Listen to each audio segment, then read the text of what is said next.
अगर आज भी आपके पापा जिंदा है तो प्लीज इस वीडियो को स्किप मत करिएगा, पूरा सुनिएगा, क्योंकि ये एक बहुत देर से घर लौटे बेटे की कहानी है।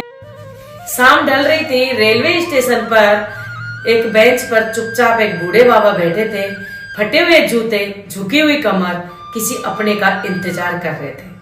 तभी ट्रेन आती और धीरे से उठता और अपनी लाठी संभालता और उम्मीद लिए हर चेहरे को देखता।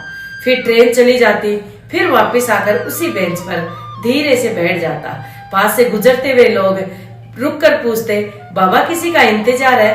तभी बाबा मुस्कुराता और कहता, मेरे बेटे का आज उसकी सैलरी आई है, फोन आया था, कहा था पापा इस बार मैं आपको लेने जरूर आऊंगा। वो आगे बढ़ जाते लोग और उनको पता नहीं था कि ये इंतजार बहुत सालों पुराना था। रेलवे स्टेशन की बेंच पर बैठा बूढ़ा बाबा पुरानी बातें याद कर रहा था कि जब ये छोटा था इसकी माँ बचपन में ही छोड़कर मर गई थी। तब गांव वालों ने, रिश्तेदारों ने बहुत दबाव बनाया था कि अभी उम्र कम है, दूसरी शादी कर लो, पर इस उम्मीद पर शादी नहीं करी कि सौतेली माँ आएगी तो मेरे बेटे को प्यार देगी या नहीं देगी, मेरा प्यार बढ़ जाएगा। और जब इसको स्कूल छोड़ने जाता था तो खुद पुराने फटे जूते पहनता, पर इसको नए जूते खरीद कर देता। इसको जब शहर पढ़ने के लिए भेजा तो हर बार फोन करता, पापा खाना खाया, पापा पैसे भेज दो, तो मैं हर बार कर्ज लेकर भी इसको पैसे भेजता और उसके फोन।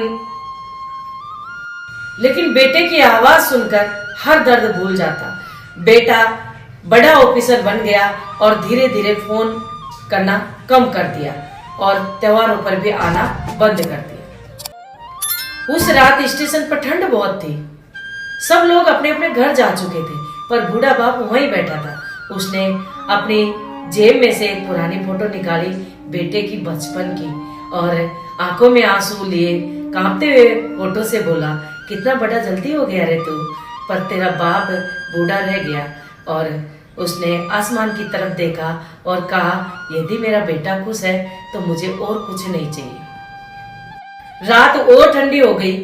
बूढ़े बाबा ने अपनी पुरानी जैकेट को सीने से कसकर लगाया और बगल में रखे थैले में बेटे के लिए मिठाई रखी थी, वो भी शायद अब पिघल चुकी थी। और बाबा ने सोचा कि शायद इस ट्रेन में बेटा आएगा, पर वो ट्रेन भी खाली जा चुकी थी। सुबह सफाई कर्मचारी आया, देखा तो बूढ़ा बाबा उसी बेंच पर बैठा, पर उसकी आंखें बंद थी। तभी उसने उसको हिलाया तो कोई हलचल नहीं। उसके हाथ में एक मुड़ा हुआ कागज मिला। उस कागज में लिखा हुआ था कि बेटा यदि ये कागज मिले तो समझ लेना कि तेरा बाप तुझसे कभी नाराज ही नहीं था, बस तू खुश रहे।